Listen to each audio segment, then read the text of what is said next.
Hi there, everyone. And welcome to another video. I'm finally here with my 2023 K-pop predictions. At this point, it was expected for me to release one of these, and what better time to release none other than during Christmas Eve. I hope you all have an amazing time, and I also wanted to wish you a Happy New Year too. I hope you can spend these holidays with the ones you love the most, and that you can forget about all of the stress from daily life, and live this lovely time. Now, before going to my predictions, I want to make a disclaimer. Everything that I'm about to say is purely based on what I'm expecting to happen or on my guts really, and it does not mean I want that said prediction to come true. Also, if you're having a hard time to understand the robot voice, feel free to turn the captions on. Let's start with my first prediction. IVE will lose their momentum in 2023. This one is based on how the K-pop community has been dealing with fourth-gen girl groups so far, and how story keeps repeating itself. So basically, nowadays IVE have been receiving a massive amount of hate for everything they do or don't do. Their popularity has been sustained so far by releasing good songs, but I'm feeling this won't stay the same in 2023. Once IVE releases a song that is not that well received by the general public, their popularity is going to start falling down, and by latest release, I think that's going to happen in 2023 already. Although After Like is a really good song, it is not as original as 11 or Love Dive, that had some interesting compositions. After Like relies too much on a sample that was already known to be well received by the general public, and I feel like that makes it not stand out as much as the other two. But my main concern is actually with the B-side of this single album, My Satisfaction, that is a really underproduced, generic K-pop girl group track.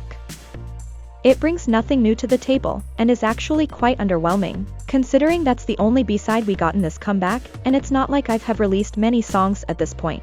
It's like 6 Korean tracks and 1 Japanese. So I feel like Starship will not be able to give IVE tracks that keep up their momentum, and alongside that, all of the hate that the girls are receiving, and even the gaslighting content that has been created around them to make people start hating on them will make IVE lose their momentum. And we will see that in 2023. I think this will start with their first comeback of the year, probably in February, but it will only be really noticeable with their second comeback of the year, which may be in the end of the summer. But don't get me wrong, IVE will surely be a big group after this. They just won't be achieving the numbers they have been getting this year, and will start getting behind other girl groups like New Jeans or Le Sserafim. Talking about other girl groups, let's get into my second prediction. YG's new girl group will debut in mid-2023, and they will become one of the biggest girl groups of the 4th gen. These girls are finally getting out of YG's dungeon. And when they do, I'm sure they will get a lot of buzz around them, and will be the most awaited group debut of the year. At the end of the day, they are the first girl group from YG after the massive girl group that Blackpink is, so I'm sure the expectations are going to be high. And I think they will even surpass those expectations with their debut. All of the general public's attention will be around them. And I think they are going to be one of the reasons on why IVE will also lose their popularity, because we have seen that the general public does not keep up with a lot of 4th gen girl groups at the same time.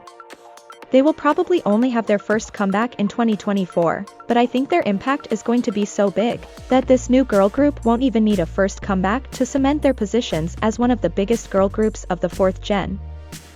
Everglow will disband. I really hope that this doesn't happen, because I really love Everglow's title tracks, but things are looking bad for them. Their Asia tour was cancelled out of nowhere, and even though one of the members is back at South Korea, they still are promoting as a 5-member group. They also didn't do really well with their latest comeback, even their sales saw a slight drop. And now the agency has been having success with their newest boy group Tempest, that is already selling more than Everglow. I don't know, I'm not really seeing a good year for Everglow. One of the members recently announced they are preparing for a comeback, so let's see how that goes, but I'm really worried about their future. TXT will see a massive growth in popularity. TXT are preparing for a comeback for now, on January 27th, and I honestly think it's going to be their biggest one to date. If we're lucky, HYBE will properly promote the comeback this time around, and not actively sabotage it to make their other groups look better. I am never letting go of what they did during Good Boy Gone Bad era, and I think this time around the title track will actually be really unique to TXT and bring them to new heights. And they are going to ride on that momentum to have an even more successful comeback around September with another EP. I also think they are going to promote this comeback a lot internationally, and that it will work for them, and make them grow a lot internationally. I also think that the Subin and BB Rexa collab is finally coming in 2023. Overall, I'm really excited to see TXT this year, because I think it's going to be an exceptional year for them, and that will finally give them justice for their uniqueness in this 4th gen. ENHYPEN will have a really hard year. On the other hand, I'm not really looking forward to this year as an engine. Their last comeback was probably one of the worst comebacks this year, and that left its mark on the group's reputation. But that could be worked on, and since their fandom is actually quite loyal to them, I feel like they could easily move on from this horrible era. That if they started releasing songs like they did in 2021. Unfortunately, I do not think that's what's going to happen. I have the feeling that HYB is going to give them 2 comebacks next year, one probably in March, and another one in October, and both of them are going to be just like their last one, not in terms of concept, but in terms of quality. Since they kinda got away with the low quality tracks that they gave ENHYPEN last comeback, I think HYB is just going to do that again for next comeback, and maybe give them some better tracks for their second comeback of the year, but nothing out of the ordinary. So I think this year is going to be really forgettable for ENHYPEN, and they will certainly lose their massive popularity to other boy groups, including TXT. But I sure hope that this turns out to be false, because my boys deserve to have amazing comebacks like they had in 2021. Purple Kiss and Weekly will receive a boost in popularity. I'm not seeing Purple Kiss nor Weekly release a song in 2023 that will have a perfect all-kill, but I'm pretty sure they will release a song that will have its impact on the general public. For Purple Kiss, although they had a really bad year in 2022, I do think they are going to turn the tables and come back stronger than ever. I know RBW can produce amazing songs that can top the charts, and their newest CEO on the business department. It seems that their groups have been better promoted lately. So, Purple Kiss' next comeback is going to be the first one after that new CEO started working at RBW, and it's also their first comeback after Ji-Yoon's departure. So, although I'm still sad for Ji-Yoon's departure, I am also curious to see if that will change their direction as a group, and how it will affect their next comeback. I do think they are going to have a comeback with their first full album in February, and that it's going to be a well-promoted comeback too. Which a really positive response from the general public, and will make them gain a lot of new fans. I think that this comeback is going to be really well promoted, because with all of what happened to Onius, and how Mamamoo future in the company is uncertain, it showed how RBW really needs to focus on Purple Kiss more, and try to be more diverse as a company, and not only relying on one group at a time. I also think they will change their promotional tactics for Purple Kiss, and will start doing something like they did with ONEUS, and start giving Purple Kiss more frequent comebacks, because that was something that helped ONEUS build a strong fan base over time. So after their February comeback, I think they are coming back 2 more times this year, one in June, with an EP, and another one in September, with an EP also. And I think this strategy will pay off, and that by the end of the year, Purple Kiss will become a much bigger group, with their last comeback of the year causing a lot of noise in the industry. I also think they will take advantage of the fall of other girl groups that have been dominating the industry in the past years, and make Purple Kiss as an alternative from those groups, and the general public will grow interested in them.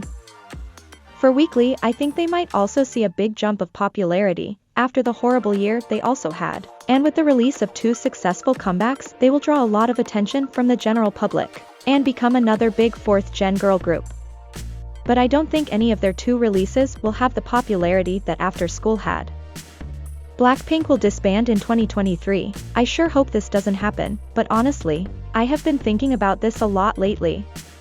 As a Blink for some time now, it seems as if the girls are not interested in the idol life like they were back when they debuted, and this makes me wonder if they will want to continue as a group after the contract renewals. And my gut is telling me they will not want to renew their contracts with YG, at least as a group. I do think some of the members will stay at YG. But I'm afraid that won't be enough for the group to stay together. I do really hope that Blackpink don't fall into the 7-year curse, and their speeches on their recent world tour has given me hope for them to continue as Blackpink, but I still can't shake off this feeling that 2023 is going to be the end of Blackpink. Wasa will not renew with RBW, but Mamamoo are going to continue as a group, honestly.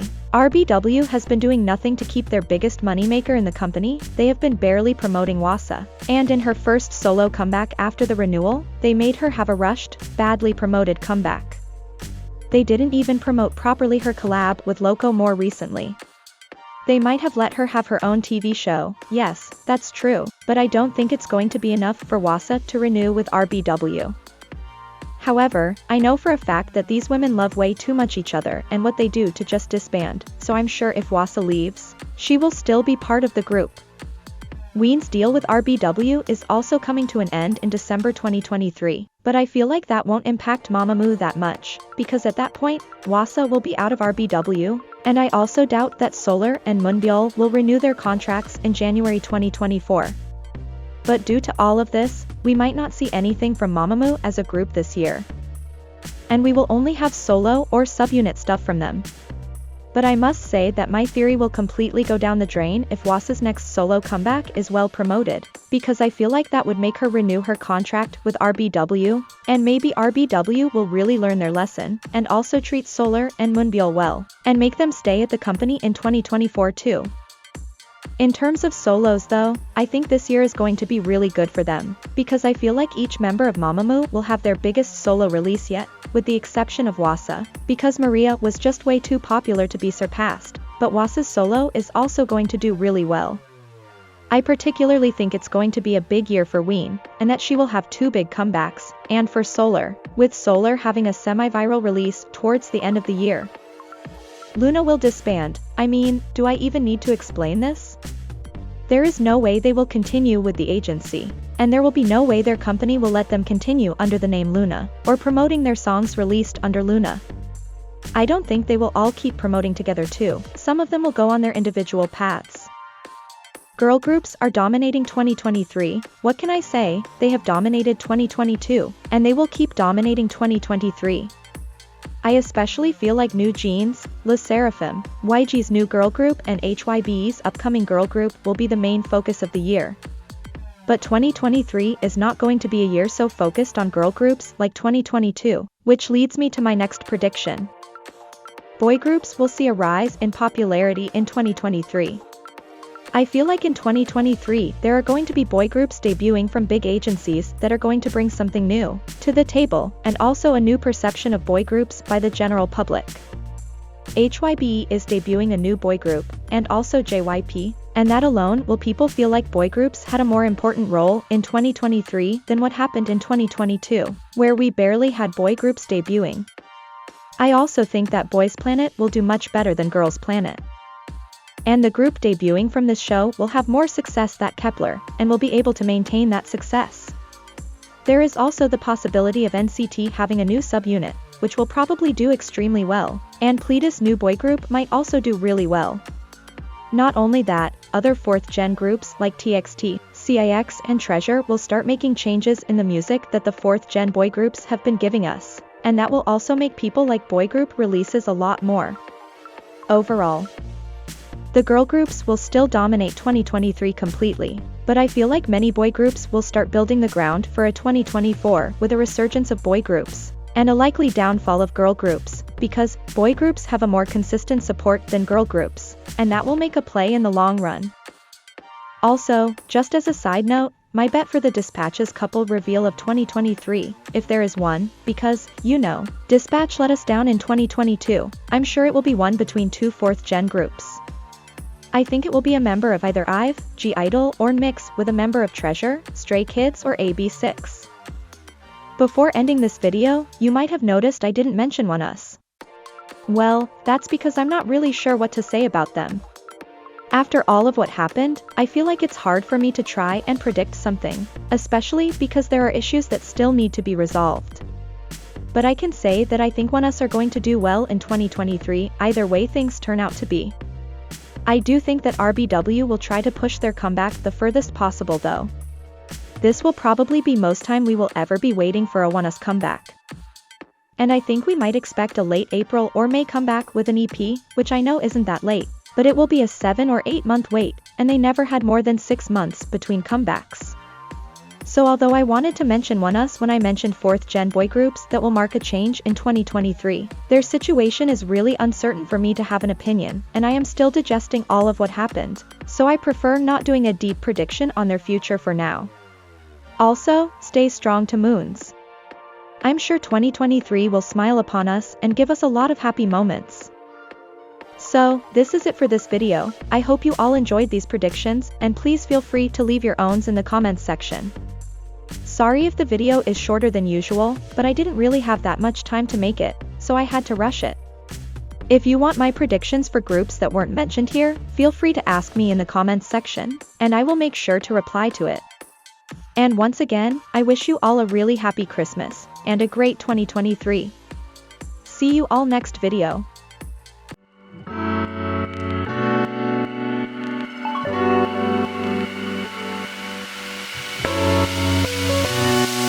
Fly me to the moon, 나를 데려가